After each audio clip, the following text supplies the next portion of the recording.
Hey everybody, welcome back to Jeff Also Cooks, where today we're going to be going on an adventure together, an adventure into pies. That's right, we're going to be making pies today.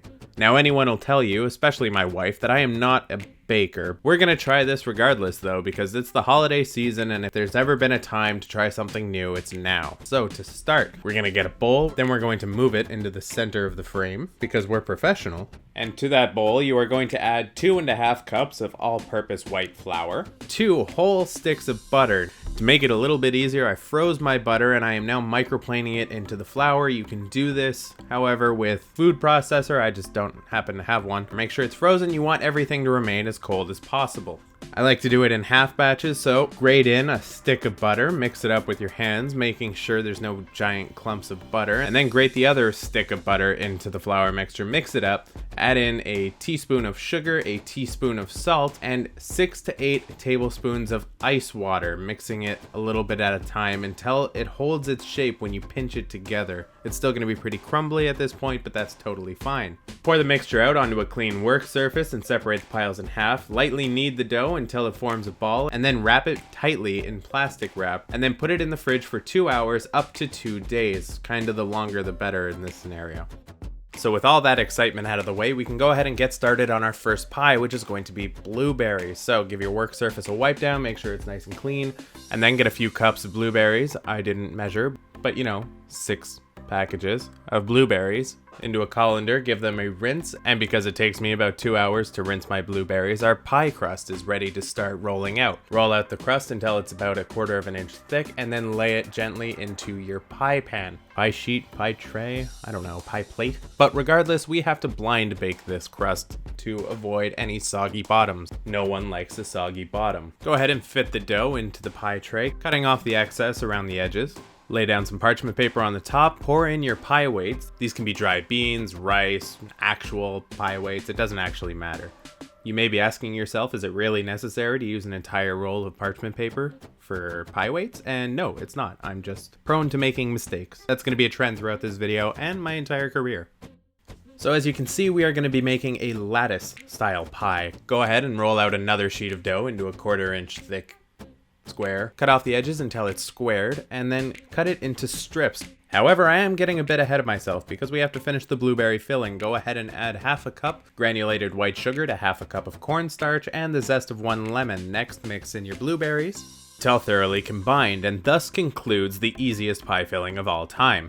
And now we can get back to the lattice. Go ahead and fill your blind baked crust with the blueberry mixture and start laying down your strips. Starting off with 1 row, and then in the opposite direction, you are going to lay down the first strip over and under the strip in an alternating fashion until you have a lattice. At which point you are going to tuck the edges of your strips underneath the pre-baked pie crust. You are then going to brush down with egg whites, which I didn't do because I'm a monster, and sprinkle with sugar. That's going to give you a nice golden brown crust at the ends. Go ahead and get this pie in the oven at 400 degrees for about half an hour to 45 minutes until you are rewarded with a nice, sort of messy looking pie. I overfilled my pie, okay? Let's not talk about it, let's just move on.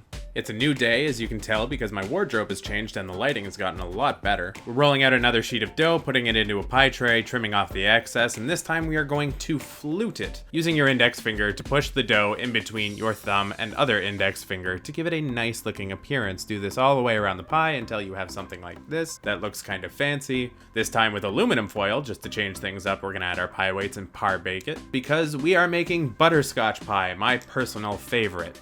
So into a double boiler, you're going to go ahead and add 1 cup of packed light brown sugar. I used yellow sugar, which is why my color is going to be a little off. 4 tablespoons of cornstarch and 2 cups of milk.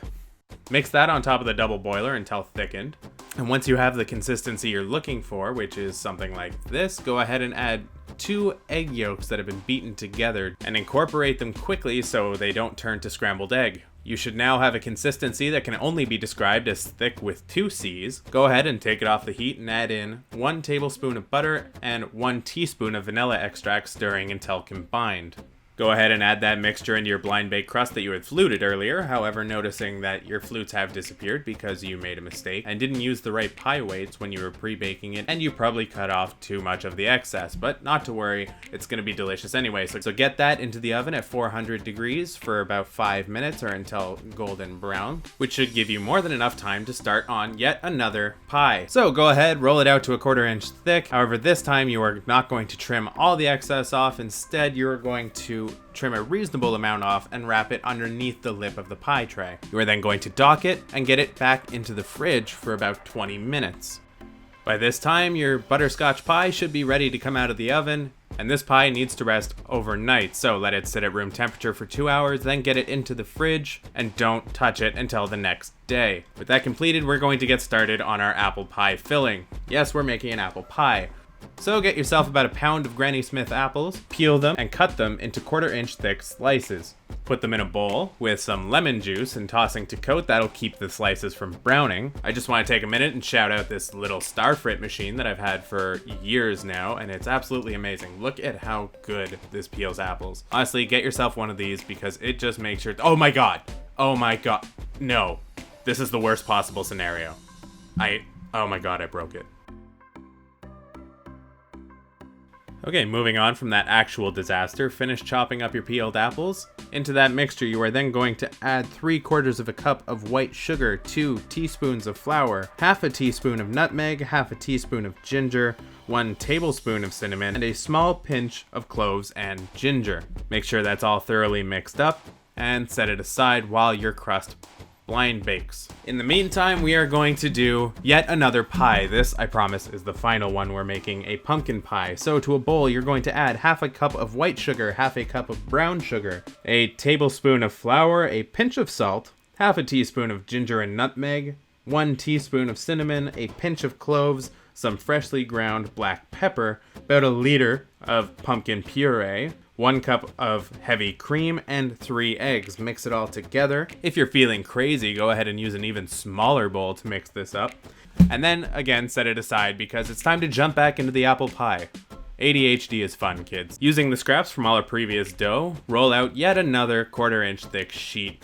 And we're going to use this to cover our apple pie. So deposit your apple mixture into the pre-baked crust, and then lay your sheet over top. Trim off the excess, leaving about 1/2 inch around, and wrap that underneath the pre-baked pie crust. That's going to keep it all firmly held together. Next, you're going to want to cut some vents into the top, make it decorative if you feel like it, and then wipe it down with some egg wash like we were supposed to on the blueberry pie, sprinkle with sugar, and get it back into the oven until nice and golden brown. This took about 45 minutes at 400 degrees. I have a slight confession to make. I got kind of fed up of making my own homemade dough and wanted to try some store-bought. So we got some tender flake here, and we are going to use that for our pumpkin pie. Now, we are not blind baking this one. We are just going to dump our pumpkin pie mixture into there and then bake it at 400 degrees for 45 minutes until nice and set.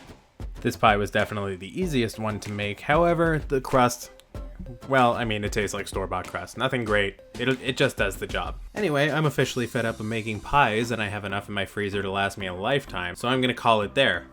Now, if you'll excuse me, I'm gonna go gorge on these.